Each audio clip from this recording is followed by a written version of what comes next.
Hi, everyone, and welcome to Mindfuel, where we are making mental fitness accessible to endurance athletes so you can train your brain as consciously as you train your body. Today, we're diving into self perception and more specifically, really thinking about consciously writing our own narratives for our participation in endurance sports. And joining us for this discussion is Becky Lyne. Welcome to Mindfuel, Becky.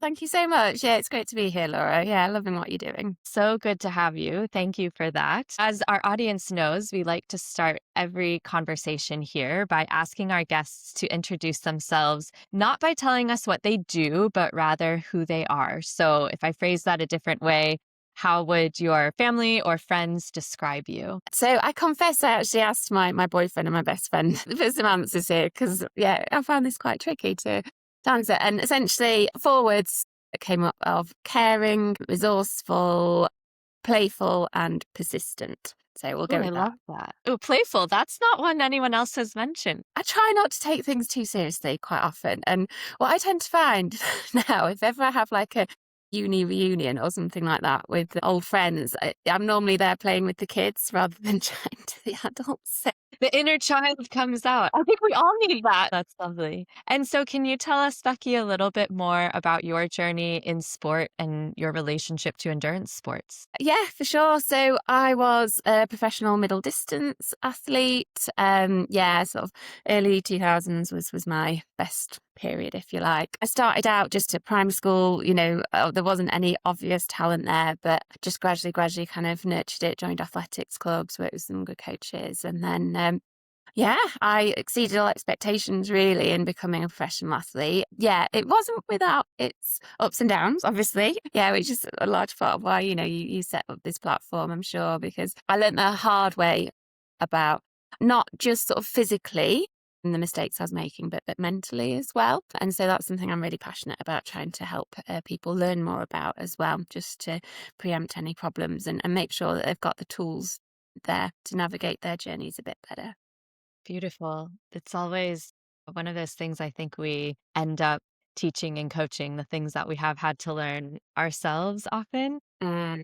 And that's kind of been the motivation for me to connect with you. So I saw Becky on a webinar about a year ago that was all about mental health in athletics and in running. And her presentation really struck a chord with me. And so she was so kind when I reached out to agree to chat a little bit more about her learnings and how she coaches and what she's built. So Becky's coaching business, just to set the scene a little bit and we'll dive into more details, but is really built on this foundation of grace. It's actually called graceful running. And for her, this represents 5 principles of well being that need to anchor us both physically and mentally in sport and in life. And those 5 principles are grow, rhythm, alignment, circle, and enjoy.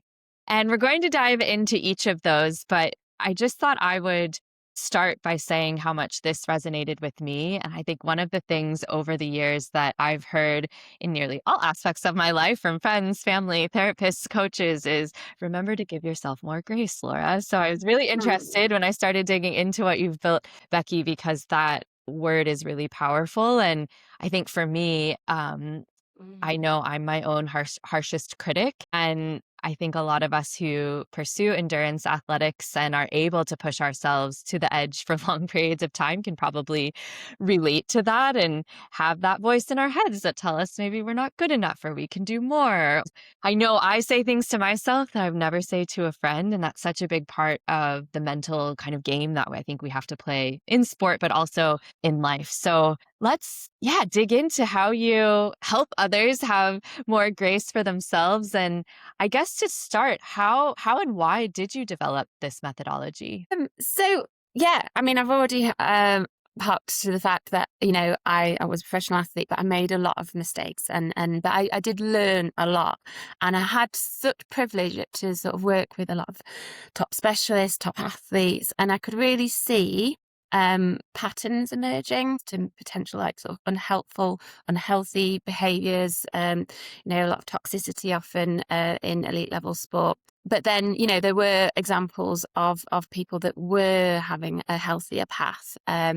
and just being able to succeed from that place of grace. So I call it like a base of grace that I try to nurture in people. So yeah, it's just sort of having a much healthier foundation. So I mean, the kind of the GRACE acronym, it's a long story, I guess, as to how that developed, because initially it was with regard to, and I still use this, a lot in my business, because I had a lot of injuries as an athlete. So I was trying to learn about what were the root causes of those injuries. And so in learning about that, I managed to package up the 5 main biomechanical principles of how we're designed to run in the GRACE acronym.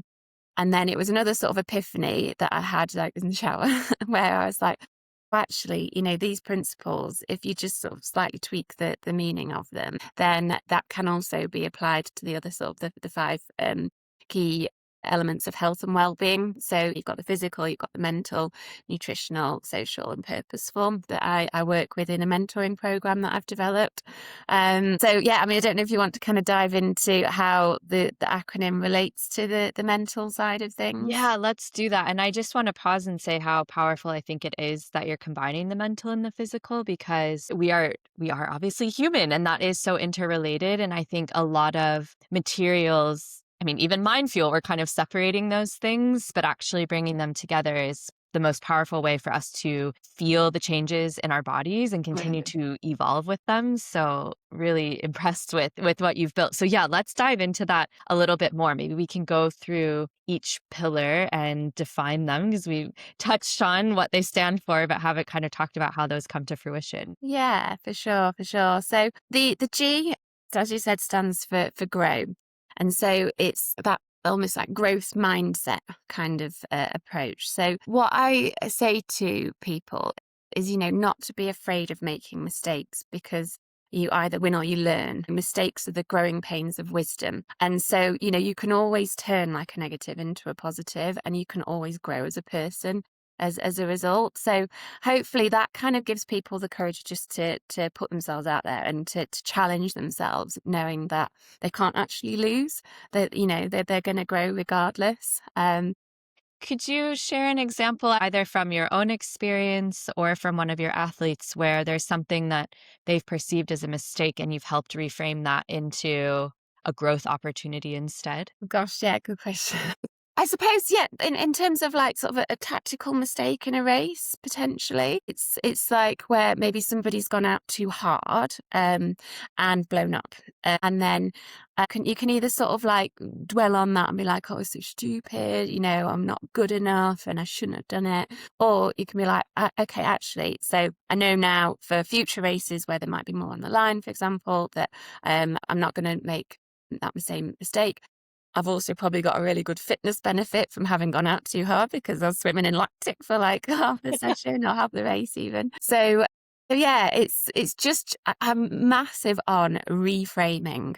Like my mentoring sessions, first of all, I'll be like, right, show yourself some grace. It's just recognizing that, when you did something, the outcome, it wasn't what you wanted, but it wasn't your intention to make that mistake. But there's a thing where I say it's understandable, but it's not acceptable in that, you want to change it for next time, but it's understandable. So yeah, congratulate yourself for having the courage to really do something that is really on the edge of people's comfort zones. And then, yeah, how can we reframe this now? And I say in any situation, there's always dark and light, and it's up to you which you choose. Um, Yes. so, just having that as a sort of a tool, but just like that simple fact, okay, there's dark and light here, I can choose. So I use the acronym RAINED. The first part is just the R, which is about like recognizing that that something has happened that you didn't want to happen. Okay. And you are feeling an emotion that you don't want to feel. So our default mechanism, we have like a negativity bias, is to be upset, be angry, to blame. And that, usually, if you go with the negativity bias, then it just causes more problems and it prolongs the situation and the negativity. So at that point, when you've recognized it, and it's also to recognize that only a part of you is feeling that. I think that's quite sort of powerful. Part of Yeah. me is feeling upset, part of me is feeling frustrated, and recognizing it's not your whole being. And then the next bit is abstain. So that's where you abstain from the negativity bias. And I like to tell people at this point just to take one deep breath and then to say, what grace does, if you say it, it makes you smile. I automatically smiled as you said it, Yeah, yeah. like it forces you to smile. And in that way, I find that it's a really, well, it's a powerful pause where you recognize, no, I don't have to do like this sort of more almost instinctive. It feels right to do the instinctive reaction, but that's actually your lesser self. So you've got to stop that. Okay, so it's that pause. The deep Mm. breath will, in and of itself, calm you down. And then the grace, it'll make you smile. So it'll make you kind of recognize, okay, no, life isn't all bad. And then the word grace means a gratitude. So it's like, no, I've still got a lot to be grateful for here. So it's like that. But abstain, do the grace breath, and it can really just reset you in an instant. It can take you to a totally different mind where then you're more in control. And at that point, you go to the I, which is like investigate. So this is very much like the reframing part. Yes, switching to that observer rather than being in it. Mhm. Now let's see it. Yeah, 100. It just gives you that helicopter kind of perspective on things where you can just see things much more clearly. And then not just see things clearly, but you can see a way forward as well, much more clearly. So there's two main questions that I like people to ask themselves at this point. And is what I'm telling myself actually true? Or have I exaggerated it? Have I catastrophized?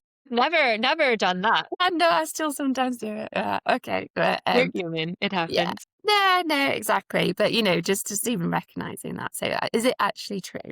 And then this one that I actually is my favorite bit because it's like, okay, why is this actually a good thing? What can I learn from it? Can And, I and therefore learn? be grateful that I've had this experience. I mean, how often have you heard people say like, I don't regret it because actually it's made me who I am today. Really? It's, yeah.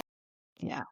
Yeah, even earlier when you were mentioning like a mistake, I was thinking I've tried really hard to start to say I trial and learn. It's not trial and error. It's not necessarily a mistake. It's Mm, really try and focus on what am I taking away from this. And so even in your example of going out too hard, it's like I found my edge. Okay. Like I yeah. had to find that I would never have known. And I never want to cross the finish line thinking I haven't put it all out there. Maybe I do sometimes, but in general, we don't. We want to cross and know we went to the point we could go to Mhm. sustain the distance that we needed to sustain, and going out too hard is the only way sometimes we realize, okay, yep, there it is. That's not the right tactic for my body. Yeah, as I say, mistakes are the growing pains of wisdom. There's another one, like, I go from failure to failure with ever increasing success, which might sound a bit negative, but actually, do you know what? Yeah, there's always a bit of room for improvement. And if you have that growth mindset, then you can find that. And, it reminds you just not to take yourself too seriously as Yes, well. Like, true. yeah. So, yeah, we've still got the N and the Yes, I was D. going to say I diverted you. Sorry. Back to No, range. I know. Hopefully people aren't lost watching this because we're still on just the G for grow as well. So we're doing the RAINed acronym now within the G for grow. And then, yeah, so N is nurture. And that is the part of like, show yourself some grace. It wasn't your intention that things went well. And like, really being your own cheerleader, like, no, I can turn this around. I've turned these things around before. Like, come on, you can do this. We can't always rely on other people in our lives to be that cheerleader. So, be your own cheerleader sometimes as well. Yeah. And then if sometimes there are D on the end as well, if you're still kind of dwelling a little bit, because sometimes actually you do need just to feel the emotions as well. You can't just rely on like this sort of transforming you. So yeah, just allow yourself a bit of time. But then if you're still kind of, yeah, just ruminating and just not able to snap out of it, then I have like D, which is for dominion. And that's where like you have words with yourself. There's a particular thing I like to say to myself, which again has a little bit of humor in there, in that there's a song by Destiny Child, which is Survivor, and there's a line in it. So their line is, I'm better than that. I'm not going to let it compromise my Christianity. Mm, Whereas I say, I'm better than that. I'm not going to let it compromise my grace and sanity. I love that. So yeah, it just helps you just to go, right, no, stopping this now.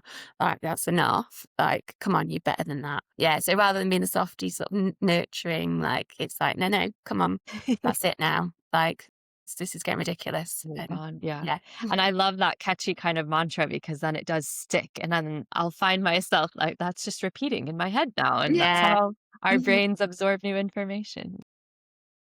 Okay, so that takes us through grow. How about rhythm? Essentially, rhythm is, the persistence piece, and so just sort of keeping going, but recognizing as well that you're gonna need different intensities of that rhythm at different times, but just to sort of, like, gradually, like, just sort of keep going, keep edging forward little by little, just keep showing up. Like, so often I hear of injured athletes that have made a comeback, and they've been asked what the key was, and it was just like, "I just kept showing up." Like, there was times when I really didn't want to, but I was just there. And I think with that, something that helps me if ever I am struggling a little bit, there's a saying I like to use again, which is grace before pace. Um, the idea of grace before pace is just sort of take things a little bit sort of steadier, find your kind of flow, find your rhythm. And then if you feel good, then you can start to push it then. But let the sort of the grace be the guiding force, if you like, Yeah. rather than it's on my program, I've got to try and hit these stats. So yeah, I think that's a much more sustainable and healthy way, because we're gonna have those ups and downs, Absolutely. and grace will look different on different days. Totally. So, you have to just sort of learn to sort of tap into, okay, what's my rhythm today? Yeah. But Yeah, and some days I to do it. find I might be really in my head before a workout or because loads of stuff happened at work and now I want to train. And I love that when you say like, yeah, the grace before pace, start slow. When I get in my body, then often I can also listen, what do I really need? And some days it's actually, yeah, I want to crush this workout because all Mhm, these other things happened today that sort of tired me out, but I've got this like energy I need to move. Or I am actually really exhausted and it's counterproductive for me to do the hard workout. So let me mhm, take an easy run, almost use it as like a bit of a meditation, and then move into the rest of my day, evening, whatever it is, and not worry about like the most important thing was that I just moved my body, not that I hit mhm. all of the tick marks on the session. Yeah, yeah. And just sort of moving your body, like, say as if you had a stressful day, and there's energy and there that needs moving. Like, I have heard that the main cause of burnout is not actually from doing too much, it's allowing that energy to fester in you Mm, and not to move through you. So, exercise is a fantastic way of releasing that.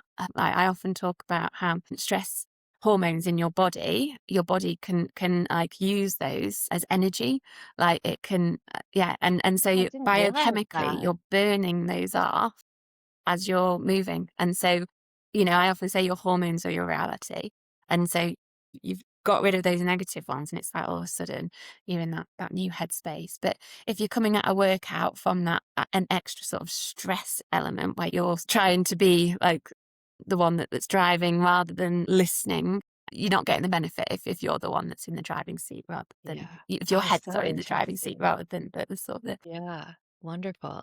Okay. Alignment is next. yeah. So this is very much with regard to sort of alignment with your goals, but a saying I like is integrity is everything. So it's keeping in alignment with your integrity, and it's keeping in alignment with that sense of flow.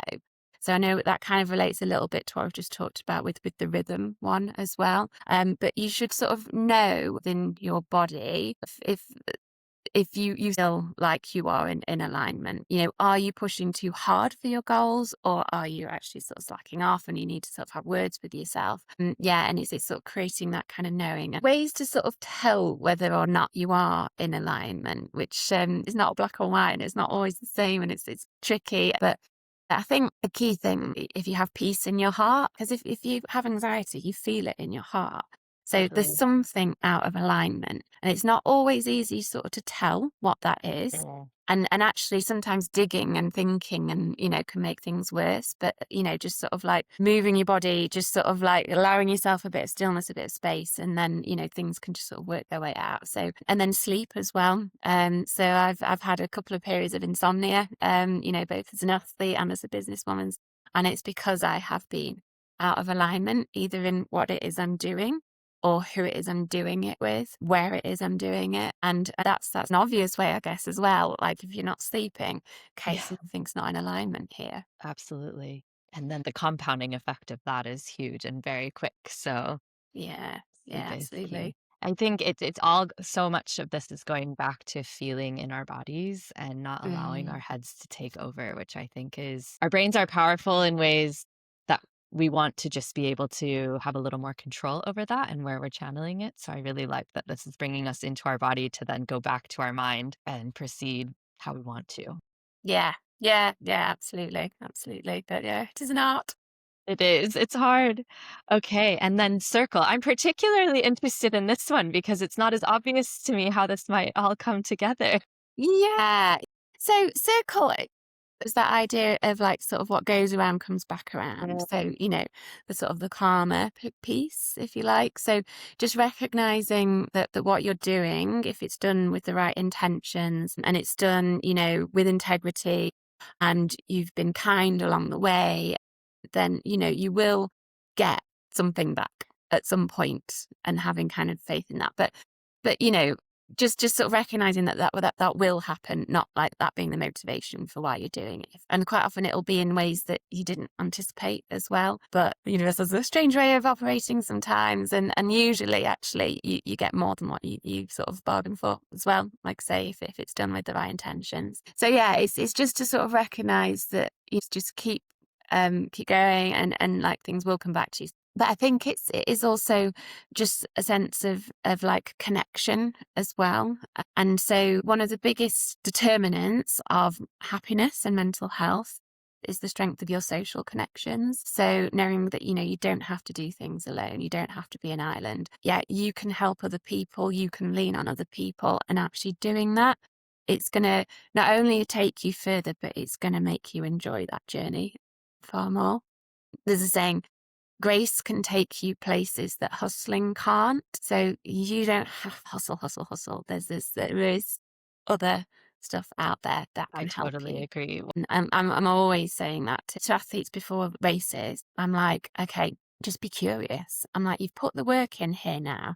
Just see, like, there's so many other factors that aren't in your control, like that will impact the outcome of this race. So rather than you being tense and like being aggressive, you've got to be like the master of this race. And I know I'm going to do my best. So let's just be curious. And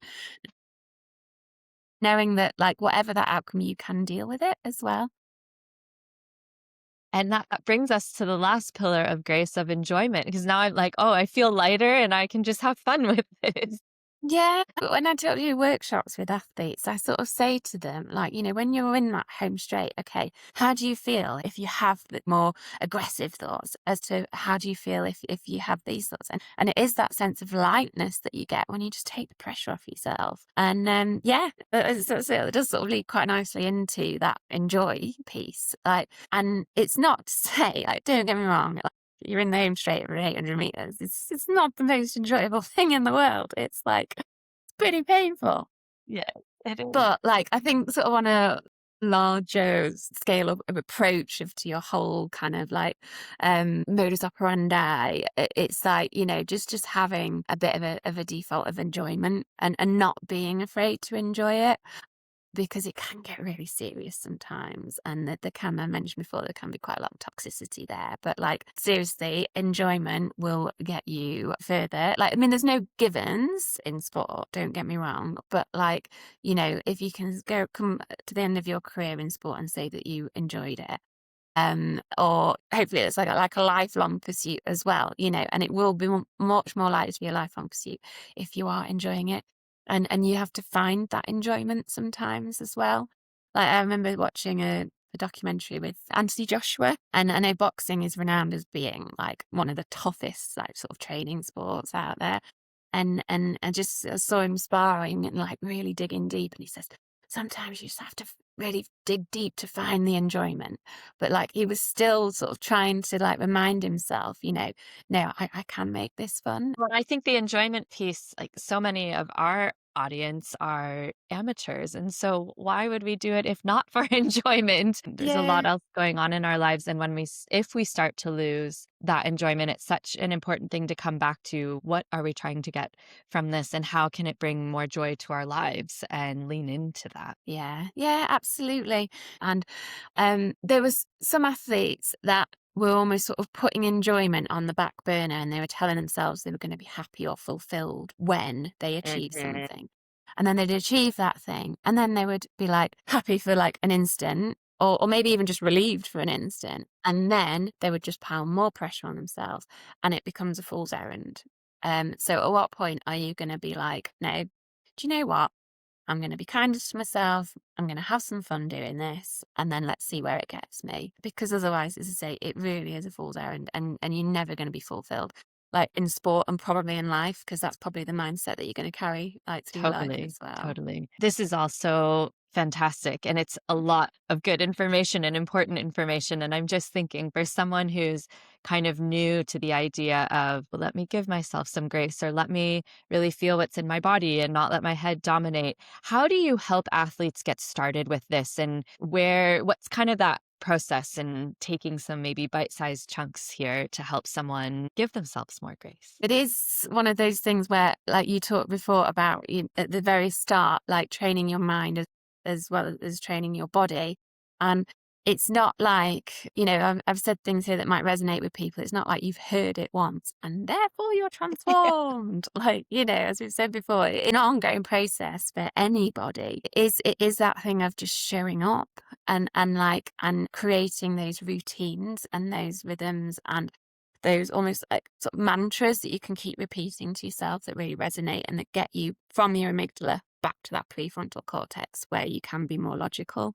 The way that I sort of work with athletes is that we do a weekly session together. So we'll do the S&C and then we'll do the mentoring afterwards, and it's just that those little kind of reinforcements, and I get them also to reflect on how well they perform in that area already.